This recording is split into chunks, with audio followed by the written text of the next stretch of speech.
नया बजट आने के बाद कई तरह के सवाल उठ रहे हैं, जिसमें से एक सवाल तो केंद्रीय कर्मचारियों की तरफ से ये उठ रहा है कि क्या साल 2026 में 8th पे कमीशन नहीं आएगा, क्योंकि बजट में इसके संकेत देखने को मिले। वो कैसे, वो भी आपको विस्तार पूर्वक बताएंगे। नमस्कार, मैं हूं आशीष त्रिपाठी आपके साथ। सरकार ने बजट में आगामी खर्च के बारे में पूरा ब्यौरा दिया, जिसमें सरकार की ओर से स्थापना व्यय यानी स्टैब्लिशमेंट खर्च का डेटा भी जारी किया गया, जो वित्त वर्ष 2026-27 के लिए 8,24,114 करोड़ है और बीते वर्ष में ये 7,82,701 के मुकाबले 41,413 करोड़ रुपए और अधिक है। व्यय में बढ़ोतरी की रकम पे कमीशन में आने वाले खर्च के हिसाब से मामूली है, क्योंकि सरकार का इतना पैसा नई नियुक्तियों और डीएओ को देने में खर्च हो सकता है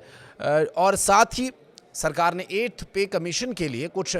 अलग से बजट नहीं बताया है। ऐसे में यह अनुमान लगाया जा रहा है कि इस वित्त वर्ष में 8th पे कमीशन यानी 8वां पे कमीशन के लागू होने की राह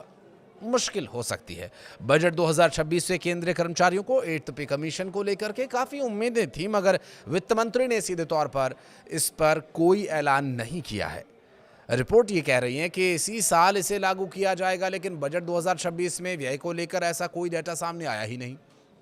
अनुमान ये लगाया जा रहा है कि हो सकता है कि 8th पे कमीशन इस साल भी लटक जाए। दरअसल सरकार ने बजट में आगामी खर्च के बारे में पूरा ब्यौरा दिया, जिसमें सरकार की ओर से स्थापना व्यय यानी स्टैब्लिशमेंट खर्च का भी डेटा जारी किया गया, जो कि वित्त वर्ष 2026-27 के लिए 8,24,114 करोड़ रुपए है। तो वहीं बीते वर्ष के मुकाबले जो 7,82,701 के मुकाबले 41,413 करोड़ रुपए और अधिक है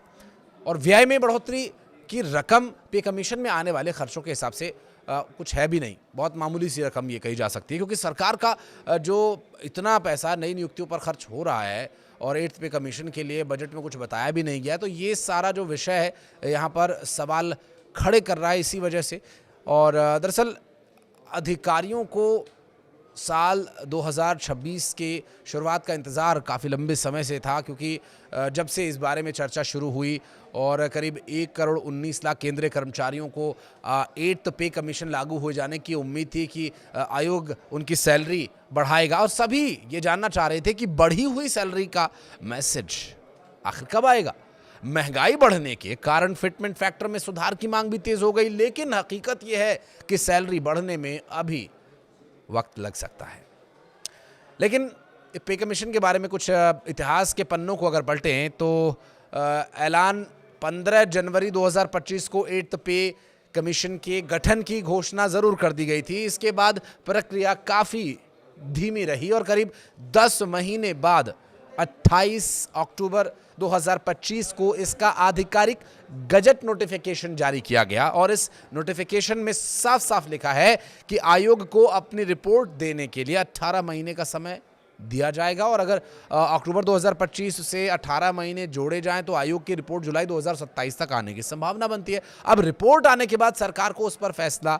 लेने और लागू करने में भी कुछ समय लगेगा, इसलिए सैलरी बढ़ोतरी का वास्तविक लाभ 2027 के मध्य या 2028 की शुरुआत से ही मिलने की उम्मीद यहाँ पर दिख रही है, क्योंकि बजट में भी सरकार ने कुछ ही ऐसे ही संकेत दिए। क्योंकि अगर इस बार व्यय नहीं बढ़ाया गया तो हो सकता है कि 8वें वेतन आयोग के बजट 2027 में इसका कुछ ऐलान हो सके।